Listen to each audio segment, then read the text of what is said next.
Che belli questi bimbi, che belli. Quanti anni hai tu con il cellulare, ragazzi? 12 anni. Fate una macchina fotografica con questi figli. Non ci sono più foto a casa, attaccate ai muri. Mia nonna, lo capisco perché la nuova generazione, mia nonna 98 anni si è fatta il telefono cellulare. Oh, 98 anni.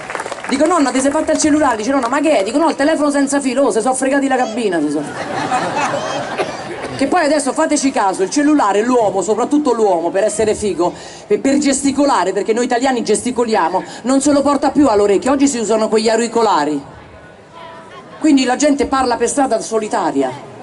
Io sono arrivata oggi all'aeroporto di Cagliari, Elmas, vicino ai parcheggi c'era un ragazzo vicino a un cespuglio che faceva, come stai?